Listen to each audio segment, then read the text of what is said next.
Hey, thanks for joining us at 616 Comic Reviews. This is Aaron here. Today we're going to be looking at Harley Quinn #2. Please make sure you join us.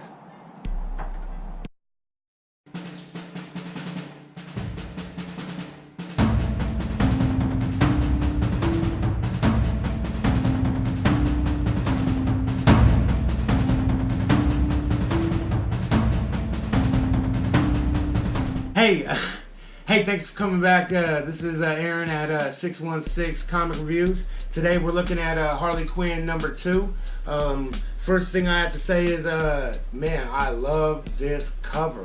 This cover is Harley Quinn in every way, shape, and form, surrounded by puppies and animals, and they just happen to have blood everywhere. I mean, honestly, that's Harley Quinn, quintessential Harley Quinn to me. Cute, cuddly, but semi-psychotic at the same time. So I just had to say that to start off with. Alright, so she starts out and she's all over Joker. You know, she's from one side to the other. She's feeling him up, loving him, thinking about him. And is he there really in the scene in the comic? No, not really. She's at one of her tenants' businesses. It's called the House of Wax and Murder, where apparently she takes murderers and turns them into wax figures. And what was really particularly great about it is when she catches Harley Quinn inside of it, she remarks about how it's great to meet someone who's actually going to be in her museum. So she remarks about Harley Quinn being good enough and hopefully probably a tenant, a new tenant to her House of Wax and Murder. So next you see her going up into her apartment, where she sees she opens her fridge and her refrigerator and her freezer, and you see that she's got a body sitting in the freezer because she's just got done chopping up another one of those. Well, probably about 8 hours ago. You know, it's in the freezer, so it's frozen. But she chopped them up and put them in, and she remarks about how she needs a new place to store all the hitmen that are coming to kill her, and that she's ended up having to kill.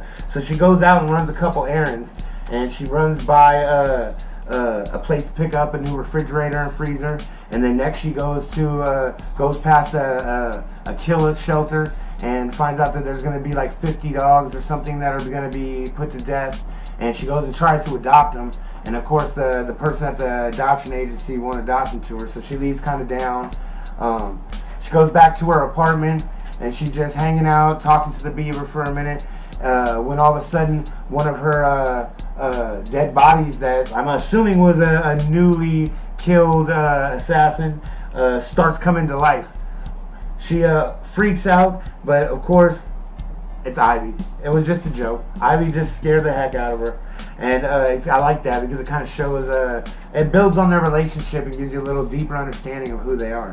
And so then she convinces Ivy to go down to the animal shelter and to try to free all the animals. Of course, they go down there and they free all the animals, but they go everywhere, and so they have to split up.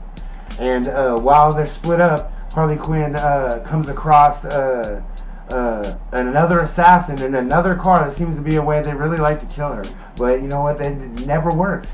She's just too smart for him. Of course, she jumps over in a really well drawn, really well inked panel. She jumps over the car, smashes the assassin, incapacitating him, and then starts choking him until he's knocked out. She finds out from interrogating him that Harley Quinn had been doxxed.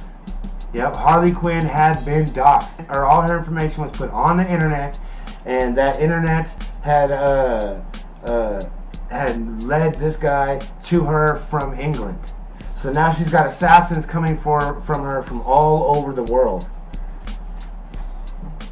So after quite a little battle, she meets up with Ivy, and they get all the animals together and they bring them back to the apartment. And as they enter the apartment, they notice that the beaver is under attack. And then, you know, Harley Quinn really likes her beaver. She talks a lot to her beaver. You know, even though he's dead, it's kind of like her inner voice, I think, the beaver. And so she freaks out. And what does she do? The first thing she can think of. She takes the assassin and tosses him to the hungry animals, who I'm assuming rip and tear and eat his whole body and carcass apart, because you don't really hear about what actually happens.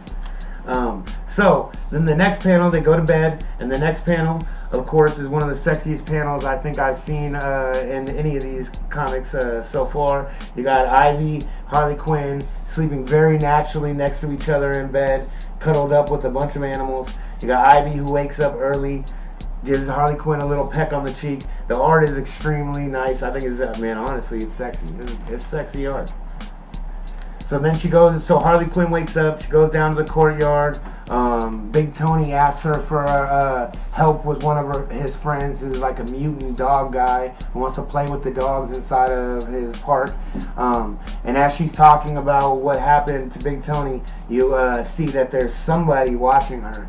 Somebody that's watching what she's doing and keeping tabs of her. So that was the end to this particular comic. I would rate this at an 8 out of 10. The only thing I would say that bumps it up from number 1, honestly, is just this panel right here. I mean, I ain't gonna lie, this panel right here would do it. That brings it up to an 8. I mean, I almost jumped that to a 10 just for that panel alone. That is probably one of the sexiest panels I've seen. So thank you for joining us here at 616 Comic Reviews, and if you can make sure to like, subscribe, and share, we appreciate it, all the support. Thank you very much, and we'll see you next time.